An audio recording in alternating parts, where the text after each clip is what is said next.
बोंधू अशोक खरातनं केवळ 3 महिन्यात 65 बेनामी खात्यांच्या माध्यमातून तब्बल 52 कोटी रुपयांचा काळा पैसा पांढरा करण्याचा पराक्रम केलाय। तसंच अटक टाळण्यासाठी खरातनं परदेशात पळून जाण्याचा प्लॅन सुद्धा केला होता। पाहूयात।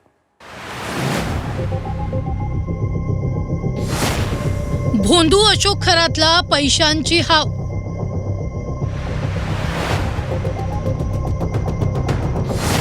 कोट्यावधी घेऊन खरातचा परदेशात पळण्याचा डाव।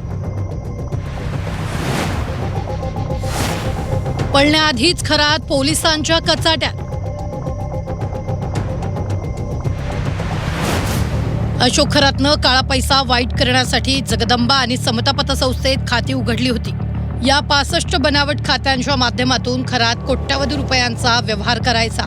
जानेवारी ते मार्च 2026 या काळात त्या खात्यांमधून 52 कोटींचा व्यवहार झाल्याचं समोर आलं। हे सर्व पैसे काढून अशोक खरातचा पोलिसांना गुंगारा देऊन परदेशात पळून जाण्याचा प्लॅन होता।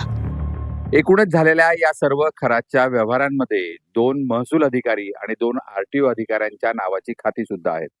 वरकरणी ही सर्व खाती बनावट दिसत असली तरी काळा पैसा पांढरा करण्यासाठी या खात्यांचा वापर या अधिकाऱ्यांनी आणि खरातने केला असावा।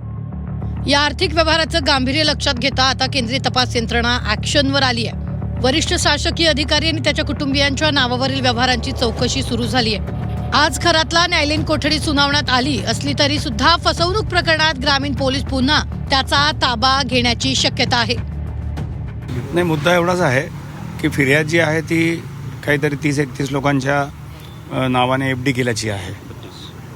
32 लोकांच्या त्या 2016 मध्ये केल्या, 2023 मध्ये ते पैसे काढण्यात पण आले। ज्याचे पैसे होते त्याला ते पैसे मिळालेले आहेत।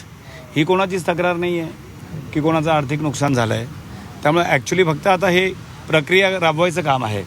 सबस्टॅन्शियल त्यातलं काही नव्हता भाग, त्यामुळे त्यामध्ये खूप पोलीस कस्टडी देण्यात यावी असं काही प्रकार आम्हाला वाटत नाही आहे। तेच आम्ही आजही न्यायालयाला सांगितलं, मागच्या वेळेसही सांगितलं होतं। सध्या सर्व 65 खातेदारांना पोलिसांनी नोटीस बजावली आहे। त्यामुळे या चौकशीनंतर नेमकं काय समोर येतं, या खातेदारांना पतसंस्थेची खात्यांची माहिती होती का की खरातनंही त्यांच्या बनावट कागदपत्रांद्वारे त्यांची खाती उघडली आहेत, हे चौकशीनंतर समोर येईल।